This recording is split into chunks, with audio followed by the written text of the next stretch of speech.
You are now watching the Miis. That Nintendo Direct was truly the grand finale of the Nintendo Switch era.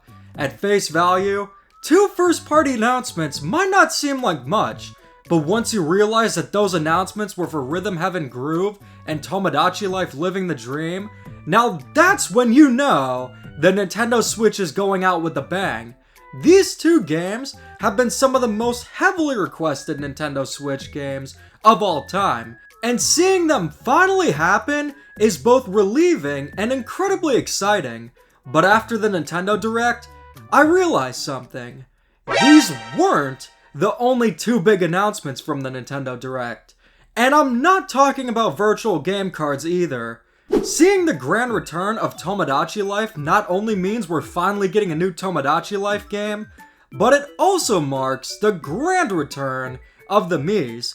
You might think the Miis would only be relevant for Tomodachi Life, but when Nintendo announced virtual game cards, guess who was in the spotlight? None other than a Mii.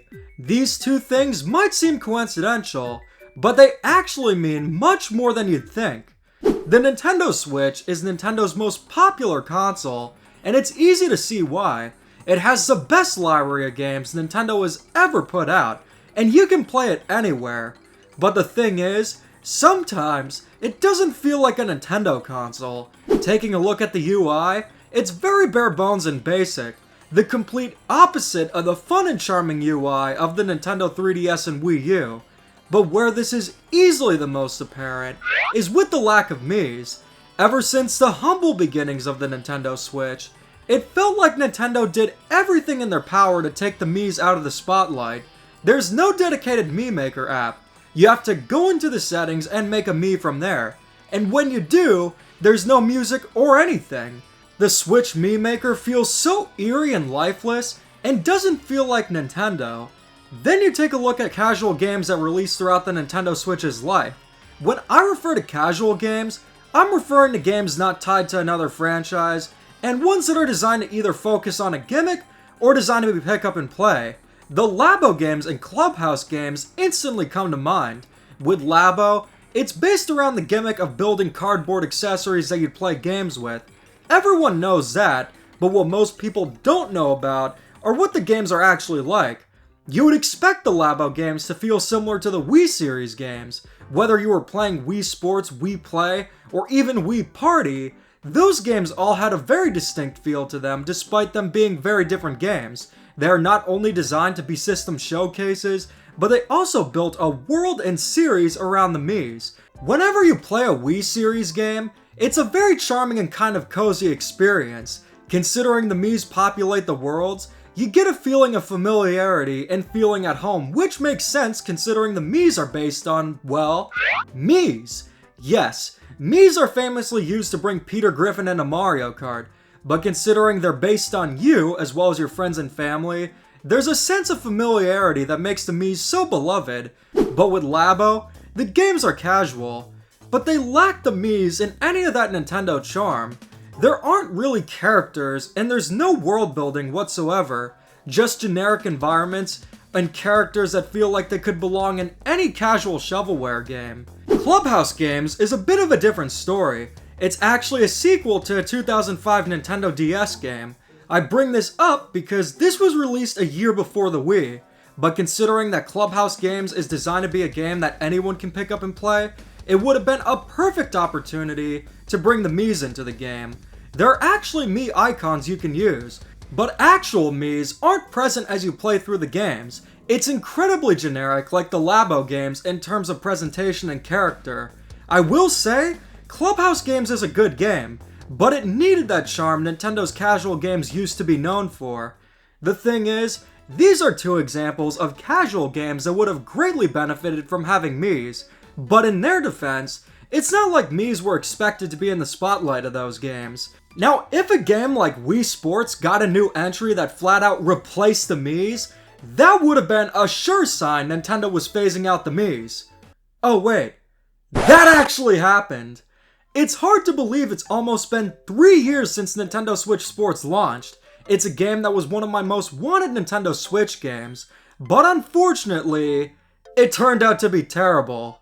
Usually the question of what went wrong would be asked, but I'd go as far to ask, what went right with Nintendo Switch Sports? The game launched woefully unfinished without all sports at launch, and it replaced the Miis with the Sportsmates. These Sportsmates did not have the same level of customization the Miis have, and felt more like Animal Crossing villagers or Splatoon Inklings, where the customization is based more on dressing up the characters with your favorite outfits, and not making them resemble you. It made Nintendo Switch Sports lose that familiarity and cozy feeling that the Wii Sports games were known for, and considering how well Nintendo Switch Sports sold, it seemed like the future for Miis was bleak. Nintendo Switch Sports released back in 2022. The times were different. At that point, considering what crap Nintendo was putting out, I was honestly starting to lose faith in them and was worried about their future output of games. But the following year would be a complete 180, and it's an important part of understanding the significance of Tomodachi Life's return. Before getting into it, make sure to leave a comment and subscribe to the channel. It's been a dream of mine since I was a kid to get that silver play button, and we're only 20k away from 100k. I also started channel memberships, and you'll get perks for joining them, and it helps me continue making videos full time. With that being said, what exactly changed for Nintendo? Let's take a look at Nintendo's 2023. We got Super Mario Bros. Wonder, Pikmin 4, the remake of Super Mario RPG. The following year, we got remakes of Mario vs. Donkey Kong, Paper Mario The Thousand Year Door, and a game where you play as Zelda and a good new Mario Party. What all those games have in common? They are exactly what the fans wanted. Tired of new Super Mario Bros.? Have the most wonderful, wacky 2D Mario game. You want Paper Mario to return to its roots? Here's a full-on remake of the best Paper Mario game. Don't want more mini Mario games? The original Mario vs. Donkey Kong formula is back! If you remember the Wii U era, Nintendo put out a lot of games that felt very tone-deaf, and they were not what the fans wanted. After fans ripped apart Paper Mario Sticker Star, we got a full-on sequel being Paper Mario Color Splash, and after fans despised Mario Party 9, we got a direct sequel being Mario Party 10, which was arguably even worse. Not only were those games fans did not want, but it created a lack in confidence about Nintendo's future output. It felt we'd never get a classic Paper Mario game again, and it felt 2D Mario was designated to just New Super Mario Bros. For eternity. But lo and behold, Nintendo listened to the fans and gave them exactly what they wanted. And that couldn't be more apparent than with Tomodachi Life Living the Dream. Tomodachi Life Living the Dream was the most requested Nintendo Switch game. But also, people wanted the return of Miis and Mii games. We are rapidly approaching a new generation of Nintendo with the Nintendo Switch 2. And the Nintendo Switch 2 itself is also very indicative of Nintendo's current fan-friendly direction. The Nintendo Switch 2 is a more powerful, larger Switch. It's exactly what the fans wanted for the successor. And another thing that fans really have been wanting is the return of Miis. Nintendo Switch Sports sold ridiculously well. Am I happy about it? No. But that doesn't mean Nintendo Switch Sports selling well means that people don't want the Miis. It also doesn't mean that people don't miss the charming UI and features of the Nintendo 3DS and Wii U. Just because a game sells well, that doesn't mean to raise the white flag and say defeat. It's still important to share criticisms because Nintendo is absolutely listening. Considering that we saw Mii highlighted in the virtual game card announcement, and way more importantly the return of Tomodachi Life, this could very well mean that the Nintendo Switch 2 era could be bringing back that Nintendo love, charm, and passion that the Nintendo Switch 2 needs with the Miis. Could this mean that Street Pass is returning? Or what if the UI has something like the Wii U's Wara Wara Plaza? And considering all the speculation about the mysterious C button being for a community app like Miiverse, what if that means Miiverse is getting a successor? But mark my words, when it comes to the C button, I think the C stands for custom. I think it's going to be a custom hotkey that you can assign to go into things like the Nintendo Switch Online app, to the eShop, the community app, stuff like that. And there is another important piece of evidence to bring up in regards to the Miis returning. Tomodachi Life Living the Dream appears to have brand new customization options for the Miis. This could mean that there is an advanced Mii maker similar to that of Miitopia, but it's even more likely to mean that the Nintendo Switch 2 is gonna get even more customization options for its own Mii maker. Sure, the Nintendo Switch got some too, but again, Tomodachi Life is returning. It's also been confirmed that there will be Nintendo Switch 2 Edition Nintendo Switch 2 games, which are cross-gen games. By the time Tomodachi Life Living the Dream releases, it will be seen as a Switch 2 game, just like how Breath of the Wild is seen as a Switch game and not a Wii U game, despite it releasing on both and originally being designed for the Wii U. Who's to say Nintendo isn't planning more casual games focused on the Miis?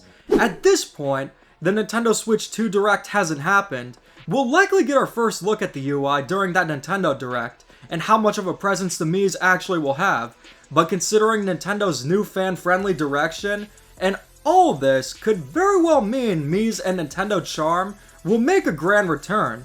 My final point worth bringing up is with the last wave of Mario Kart 8 Deluxe's DLC. We got a ton of new Mii costumes, and while it could just be them adding content for Mario Kart Tour, it was interesting seeing the Miis highlighted in such a big way again. This was also in 2023. This is the most exciting time to be a Nintendo fan. The wait for the Nintendo Switch 2 Direct is getting unbearable, but in the meantime, things are looking very promising. And things are also looking just as promising for the return of the Miis. So what do you guys think? Let me know in the comments, and as always, keep calm and dada on.